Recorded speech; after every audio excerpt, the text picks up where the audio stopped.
एक व्यक्ति समुद्र की यात्रा पे निकलता है तो वो सजगता का ध्यान रखता है, सजग रहता है कि पता नहीं कब समुद्र में तूफान आ जाए, नाव डगमगा जाए। वो सजग रहकर अपनी यात्रा को पूरा करता है। तो इस भक्ति मार्ग की जन्म जन्मों के कर्म संस्कारों से मुक्त होकर मोक्ष तक पहुंचने की यात्रा में हम सब हैं। अब इस यात्रा में बहुत सारे संघर्ष, बहुत सारी बाधाएं आती हैं। जब हम अपनी मंजिल पे पहुंच जाएं तब हम कह सकते हैं कि गुरु की दया से हमारा मार्ग पूरा हुआ। हम अपना आकलन करें कि हमारी जीवन शैली कैसी है और हमारी यात्रा से हमारी मंजिल अपनी कितनी दूर है। पता नहीं कब मन का कौन सा स्वभाव, पता नहीं कब कौन सी वृत्ति जन्मों जन्मों के संस्कारों की हमें इस यात्रा से रोक दे। तो अगर हम इस यात्रा पर निकल चुके हैं तो जब तक ये यात्रा समाप्त नहीं हो जाती, लक्ष्य तक नहीं पहुंच जाते, तब तक प्रारंभिक अवस्था जैसा ही प्रयास, वैसी ही सजगता अगर तो होगी तो हम इस यात्रा में सफल हो पाएंगे। अगर प्रारंभिक अवस्था जैसी सजगता, अनुशासन पालनता नहीं है तो हो सकता है यात्रा बीच में ही छूट जाए, बाधित हो जाए। तो हम अपने जीवन में यह निश्चित करें कि हमें लक्ष्य तक पहुंचना है या अध रास्ते में अपनी यात्रा को छोड़ना है। और वो संभव हो पाएगी हमारे प्रयास पर। वो निर्भर करती है हमारे प्रयास पर कि हमारा प्रयास कैसा और किस स्तर का है। तो जरूर हम ध्यान दें अपने जीवन पर, अपनी चंचल वृत्तियों को, अपनी व्यर्थ की बातों को, अपने व्यर्थ के कार्यों को विराम दें। क्योंकि जो अब समय चला हुआ है वो संधि काल का समय, जिसमें शैतान एक पल ढूंढता है बस, और उस एक पल में भक्त की सारी पूंजी को ग्रास लेता है, खत्म कर देता है। तो इतिहास में जो जो भक्त हुए हैं, हम सौभाग्यशाली हैं क्योंकि हमारे लिए यह मार्ग नया नहीं है। क्यों नया नहीं है? क्योंकि हमसे पहले बहुत सारे भक्त इस मार्ग से जा चुके हैं और उनके दुख और सुख, कष्ट और पीड़ा के अनुभव हमारे पास हैं, शास्त्र ग्रंथों के रूप में, सत्संग विचारों के रूप में जो हमें दिए जाते हैं। तो हम तो सौभाग्यशाली हैं कि रोज हमें एक नए भक्त का उदाहरण दिया जाता है। उस भक्त के जीवन के दुख सुख, संकट, खुशी, विशेषताएं, उपलब्धियां हम सुनते हैं और हम अपने जीवन में उसे धारण करके अपनी यात्रा को और गति दे सकते हैं। तो हम तो बहुत सौभाग्यशाली। सोचकर देखें, जब इस सृष्टि पर पहला भक्त होगा, ध्रुव, प्रहलाद, नचिकेता और अन्य, जब वो पहला भक्त होगा तो उसके पास तो कोई उदाहरण नहीं है सीखने के लिए। उसको तो खुद कठिनाइयों में जाकर सीखना है। और हमारे पास तो इतने सारे उदाहरण हैं जिन्हें हम सुनते और सुनाते हैं। ध्रुव का, प्रहलाद, नचिकेता, मीरा, कबीर, द्रौपदी, अनेकों। इनके जीवन में कितने ही संकट क्यों ना आए, पर ये डगमगाए नहीं। क्यों? क्योंकि इन्होंने अपने जीवन में भक्ति के मूलभूत सूत्र सुमिरन को पकड़ लिया था। प्रहलाद को उनके पिता ही प्रताड़ित कर रहे हैं, अग्नि में जलाना चाहते हैं, पहाड़ से गिराना चाहते हैं कि कैसे इसकी मृत्यु हो। पर हर बार सुमरन ने उनकी रक्षा की। द्रौपदी, उसके सगे संबंधी ही उसकी जीवन में दुख का कारण बन गए हैं। भीम की गदा और अर्जुन का ब्रह्मास्त्र भी उसकी रक्षा नहीं कर पा रहे, पर उसने हौसला नहीं खोया, उसने अपना संबल नहीं खोया। उसने प्रार्थना की भगवान श्री कृष्ण से, उस आदि नाम से जुड़कर। जैसे उसने आदि नाम से जुड़ के भगवान श्री कृष्ण को पुकारा तो प्रकट हो गए। भगवान के इस आदि नाम को मुख से नहीं बोला जा सकता। सतगुरु ऐसा कीजिए करे निशाने चोट, सुमरन ऐसा कीजिए जीभ हिले ना होठ। वो वाणी का विषय नहीं है। अव्यक्तो अक्षराम इति तत्स्माहु परमाम गते यम प्राप्ते नानि वर्ते तद्धाम परमम। वो अव्यक्त है, उसे बोल नहीं सकते हम। तो द्रौपदी ने बोलकर नहीं, प्रहलाद ने बोलकर नहीं, उस आदि नाम को अपने प्राणों में प्रकट किया। कब कर पाए? जब उसका अभ्यास था तभी कर पाए, और तभी भगवान उनकी रक्षा के लिए आ गए। कबीरदास महाराज को पत्थर बांधकर, जंजीरें बांधकर नदी में फेंक दिया गया, पर सुमरन की शक्ति से कबीरदास जी लहरों पर आकर किनारे लग गए। हनुमंत महाराज को भगवान राम जब लंका विजय के बाद अयोध्या आ जाते हैं तो हनुमंत महाराज को कहते हैं कि हनुमंत, आपको क्या दें हम, आपने बड़ी सेवा की है, आपके ऋण से मैं मुक्त नहीं हो पाऊंगा। जब ऐसा बोल रहे हैं तो हनुमंत महाराज त्राहिमाम त्राहिमाम करके चरणों को छू दे हैं, बैठ जाते हैं चरणों में, कहते प्रभु मेरी रक्षा करो। भगवान राम कहते हैं हनुमंत यहां किससे रक्षा? कहते प्रभु अहंकार रूपी दानव से, इस राक्षस से मेरी रक्षा करो। हनुमंत, जब तुम लंका गए थे तब तो तुमने कभी त्राहिमाम नहीं कहा। कहते हैं प्रभु वहां मुझे आपत्ति आती तो मैं अवश्य आपको पुकारता, त्राहिमाम करता। कहे हनुमंत विपत प्रभु सोई, जब तब सुमरन भजन ना होई। हनुमान जी महाराज कहते हैं प्रभु जब मैं आपका सुमरन छोड़ता, आपका भजन छोड़ता तो विपत्ति आती, तो मैंने तो वो सुमरन भजन छोड़ा ही नहीं और विपत्ति आई नहीं।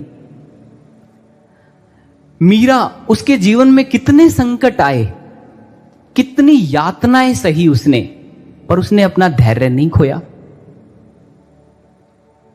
धर्म का धृति क्षमा धैर्य पहला गुण। जब हम इसको सुनते हैं और सुनाते हैं तो अपने जीवन पर दृष्टि डालना भूल जाते हैं, उसका आकलन करना भूल जाते हैं कि भक्तों के जीवन में कैसा धैर्य था, वो कैसे धैर्य के धनी थे, धर्म का लक्षण उनके अंदर प्रकट था। पर आज हम अपने जीवन को देखें, क्या धैर्य धारण कर पाते हैं? थोड़ी सी विकट परिस्थिति में हम विचलित हो जाते हैं और बाद में जब ध्यान आता है तो अपने आप से क्षमा मांगते हैं, महाराज जी से क्षमा मांगते हैं, उस व्यक्ति से, उस परिस्थिति वाले लोगों से क्षमा मांगते, अरे हमसे ये क्या हो गया, हम धैर्य नहीं रख पाए। क्यों? क्योंकि हम मात्र औपचारिकता से इस मार्ग पे चलते हैं, और जो व्यक्ति वास्तविकता से इस मार्ग पे चलेगा उसके अंदर ये सारे गुण प्रकट होने ही होने हैं। कोई व्यक्ति गुड़ खाए और उसका मुख मीठा ना हो, ऐसा तो नहीं हो सकता। कोई व्यक्ति पानी पिए और उसकी प्यास मिटे ना, ऐसा भी नहीं हो सकता। कोई व्यक्ति भोजन ग्रहण करे और उसकी भूख मिटे ना, ऐसा भी नहीं हो सकता।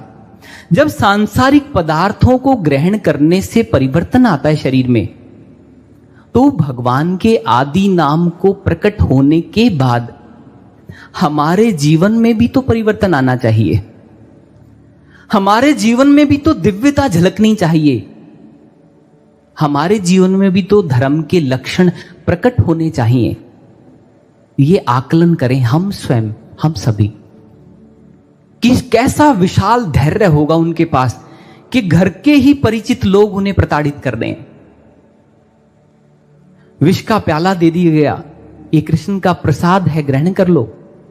मीरा उस विष के पात्र को लेती हैं और प्रभु का सुमरन उस आदि नाम से जुड़ जाती हैं। जैसे ही जुड़ते हैं और उसके बाद उसको ग्रहण करते हैं तो अमृत में परिवर्तित हो जाता है। ये सुमरन की शक्ति है, इसे हम सब लोगों को बताते हैं। ज्ञान दीक्षा में विशेषकर यह बात बताई जाती है, जब ब्रह्म ज्ञान की दीक्षा दी जाती है, कि जब भी आप कुछ ग्रहण करें तो सुमरन उस आदि नाम से जुड़कर ही ग्रहण करें। और हम अपने जीवन में भी ये रखते हैं, पर मात्र ग्रहण करने तक। जब कुछ ग्रहण करना होता है तभी हम सुमरन करते हैं, जब किसी यात्रा पे निकलना होता है तब हम सुमरन करते हैं, जब कोई विशेष कार्य करना होता है तब हम सुमरन करते हैं। यानी कि जब आवश्यकता पड़ी तब भगवान को याद कर लिया, और जब आवश्यकता नहीं है तो भगवान को भूल गए। याद है आबाद है, भूला है बर्बाद है। जब हम उस ईश्वर को, उस आदि शक्ति को, उस आदि शब्द ब्रह्म को, आदि नाम को भूलते हैं तो हमारे जीवन में संकट आते हैं। तो हम हर परिस्थिति में उसे याद रखें तो हमारे जीवन में कोई संकट आएगा ही नहीं। जब हम अपने जीवन को जी रहे होते हैं तो महाराज श्री ने किसी को प्रेरणा दी कि ये सोचा करो आप अपनी दिनचर्या में कि जो आपके प्राणों में मैंने शब्द ब्रह्म प्रकट किया है, आदि नाम प्रकट किया है, उस आदि नाम को आप मेरा ही वास्तविक तत्व रूप जानते हो कि नहीं जानते। उन भैया ने कहा महाराज जी हाँ अवश्य, आप ही वो हैं, अव्यक्त ब्रह्म हैं आप, और आदि नाम के रूप में हमारे शरीर में समाये हो। ईश्वर अंश, जीव अविनाशी, चेतन अमल सहज सुख राशि, अंश रूप में प्रभु आप समाये हो उस आदि नाम के रूप में, अव्यक्त ब्रह्म के रूप में। तो महाराज श्री कहते हैं जब तुम्हारे दिनचर्या में कोई परिस्थिति आती है, कोई कार्य आता है, तो तुम उसे छोड़ कैसे पाते हो, तुम मेरे साथ को छोड़ कैसे पाते हो? किसी व्यक्ति, वस्तु, स्थान से इन चीजों को विशेष स्थान कैसे दे पाते हो मुझे छोड़कर? यह सोचा करो। जब तुम ये सोचने लगोगे कि मैं अपने गुरु को दूसरा स्थान कैसे दे रहा हूं, मेरे गुरु तो सर्वे सर्वा हैं, प्रथम पूज्य हैं वो तो बार बार जब इस बात का चिंतन होगा तो आप मुझे पहला स्थान दे पाओगे। ऐसा गुरु महाराज जी ने किसी को अनुभव कराया। तो हम अपने जीवन में भक्तों के जीवन से सीख लें और सुमरन को अपने जीवन का अभिन्न अंग बना लें। महाराज श्री की हैंड रिटन डायरी है, उसमें लिखा है कि जो शिष्य सुमरन करता है उसके अंग संग रहते हैं हम। और महाराज श्री का विचार भी है, वक्तव्य भी है, जो शिष्य गुरु को श्वास अर्पित करता है गुरु उसकी परवरिश करता है। तो जब गुरु परवरिश करेगा तो क्या मजाल है किसी भी कर्म संस्कार की कि जो हमें दूर कर दे। किसी ने पूछा महाराज श्री से, महाराज जी कर्म संस्कार क्या इतने भारी होते हैं कि एक साधक को इस मार्ग से हटा दें? महाराज जी कहते हैं किसी कर्म संस्कार में इतनी सामर्थ्य नहीं, शक्ति नहीं है जो किसी भी साधक को इस मार्ग से हटा दे। साधक के प्रयासों में जब कमी होती है, उसकी एकनिष्ठ भाव में जब कमी होती है, जब गुरु सत्ता के प्रति उसकी श्रद्धा में कमी होती, विश्वास में कमी होती है, तब वो व्यक्ति यहां से चला जाता है। तो हम दिन भर आकलन करें। सिर्फ साधना, सुबह शाम की साधना से अब कार्य चलने वाला नहीं, उसके साथ साथ 24 घंटे 8 पहर सुमरन का सतत अभ्यास करना होगा। क्योंकि काल की दृष्टि सबसे ज्यादा उन्हीं लोगों पर है जो अब सुचारू रूप से इस मार्ग पे चल रहे हैं। छोर ग्रंथि जाने खगराया, विघन अनेक करे तब माया, कल बल छल कर जाए समीपा, अचल बात बुझावही दीपा। गोस्वामी तुलसीदास महाराज कहते हैं कि जब एक साधक जड़ और चैतन्य रूपी इस गिठाक को खोलने का प्रयास करता है, खोलने का प्रयास तात्पर्य जब वो इस धर्म के मार्ग पे चलता है, नियम से साधना सुमरन सेवा सत्संग गुरु दर्शन कर रहा होता है, तो वो जड़ और चेतन रूपी गिठाक को खोलने का प्रयास कर रहा है कि मैं जड़ नहीं, मैं चैतन्य हूं, मैं आत्म स्वरूप हूं, अहम ब्रह्मास्मि। जब वो ये कर रहा होता है तो माया क्या करती है, कल बल छल कर जाए समीपा, अचल बात बुझावही दीपा। जो गुरु ने ज्ञान प्रकट किया है, दिव्य चक्षु खोला है, वो इसे बंद करने, इसे बुझाने का प्रयास करती। तो अगर हम सतत प्रयासशील हैं, प्रयत्नशील हैं, तो माया इसमें सफल नहीं हो पाती। तो आवश्यकता है अपने जीवन में सतत इसका अभ्यास करने की। छोटे छोटे स्लॉट्स बनाएं, छोटे छोटे समय निर्धारित करें कि इस समय मुझे सुमरन का अभ्यास करना ही करना है, खाली समय है मुझे उस समय सुमरन का अभ्यास करना ही करना है। और जब हम खाली समय में उसके अभ्यास के अभ्यस्त हो गए, परिपक्व हो गए, तो हम सभी कार्यों के साथ उसे जुड़ के कर पाएंगे। जितने संत महापुरुष होते हैं वो सभी जिनकी वाणियां हम सुनते हैं, स्वामी विवेकानंद, योगानंद परमहंस, अरविंदो घोष, रामतीर्थ आदि, वो सतत सुमरन से जुड़कर सारे कार्य कर पाते थे। क्यों? क्योंकि उनका अभ्यास। और हम जब जरूरत होती तभी सुमरन करते हैं, क्योंकि अभ्यास नहीं। साधना से पहले महाराज श्री ने किसी को प्रेरणा दी कि जैसे एक किसान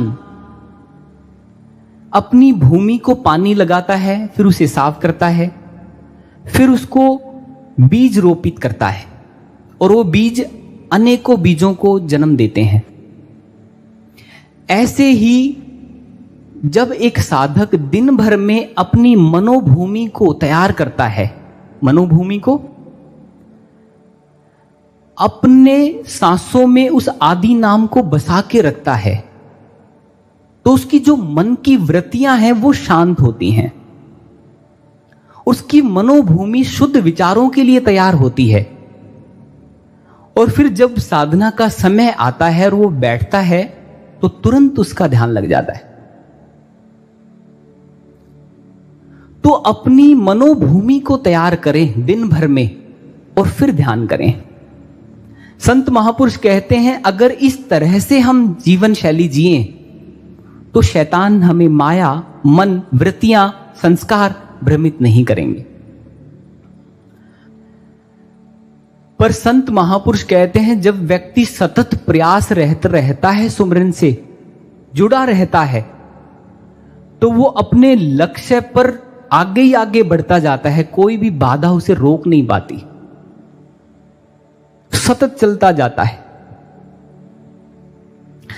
शतपथ ब्राह्मण में लिखा है, याज्ञवल्क्य जी कहते हैं कि इस सुमरन में इतनी अथाह शक्ति है कि जो व्यक्ति इस सुमरन को जान जाता है और इसको अपने जीवन का अभिन्न अंग बना लेता है, तो उसमें और ईश्वर में कोई भेद नहीं रहता। महाराज श्री की वाणी हमने भजनों में सुनी है, तुम ना रहोगे मेरा रूप होगे, गुरु शिष्य की सब दीवारें गिराकर तुम सच्चिदानंद स्वरूप होगे। ये आशा है महाराज की, और ये वक्तव्य याज्ञवल्क्य जी का कि जो व्यक्ति इसको साध लेता है तो फिर वो गुरु भगवान तुल्य ही हो जाता है वो व्यक्ति। पारस में तो ये गुण है कि वो लोहे को ही सोना बना पाता है, पर गुरु में तो ये गुण है कि वो अपने जैसा ही बना लेता है। पारस और गुरु में बड़ो अंतरो जान, एक लोहा कंचन करे गुरु कर ले आप समान। तो गुरु चाहता है कि मेरे समान मेरे सभी बालक हो जाएं, पर हमारे पुरुषार्थ में और एकनिष्ठ प्रयास में ही कमी रहती है, जिसकी वजह से हम वो नहीं कर पाते जो गुरु चाहता है। जो आत्मज्ञान को प्राप्त करते हैं वही श्रेष्ठ हैं, और जो आत्मज्ञान प्रदान करते हैं वही पूर्ण गुरु हैं। तो इस संसार में हम जो चल रहे हैं उस प्रयास में ही कहीं ना कहीं कमी रह जाती है, अन्यथा हमें गुरु तो साक्षात पूर्ण मिले हैं। तो हम अपना अभ्यास सतत बनाएं और इस सुमिरन को धारण करें अपने हर श्वास में। भगवान शिव से मां पार्वती पूछती हैं, हे प्रभु, भगवान का वो आदि नाम कैसा है और क्या सामर्थ्य रखता है? तो भगवान शिव कहते हैं, पहले मां पार्वती पूछते हैं तो कहते हैं, केनो पायो लघुनाम विष्णु नाम सहस्रते पठ्यते पंडिते श्रोत्र मिच्छाम प्रभु। भगवान शिव कहते हैं, श्री राम रामेति रमे रामो मनोरमे सहस्त्र नाम तत्तुल्यम राम नाम वरानमे। हे पार्वती, जो रमन करने वाला राम है उसका एक बार किया गया उच्चारण हजारों बार के मुख से किए गए उच्चारण से भी श्रेष्ठ है। तो क्यों ना हम उस आदि नाम से जुड़ें। तो अपने जीवन में हम प्रयास करें, सतत प्रयास करें इस आदि नाम से जुड़ने का। जब इस आदि नाम से सुमिरन से जुड़ेंगे तो गुरु से सीधा संपर्क, बीच में कोई नहीं, एकाग्र होकर, एक को अग्र होकर के चलता है जो, वो गिरता नहीं। तो हम अगर चाहते हैं कि लक्ष्य तक पहुंचे और गुरु की प्रसन्नता को प्राप्त करें, तो हमें इस सुमिरन को अपने जीवन में स्थान देना होगा। तभी हम गुरु की प्रसन्नता को प्राप्त कर पाएंगे और अपने लक्ष्य तक पहुंच पाएंगे, अपनी मंजिल तक पहुंच पाएंगे।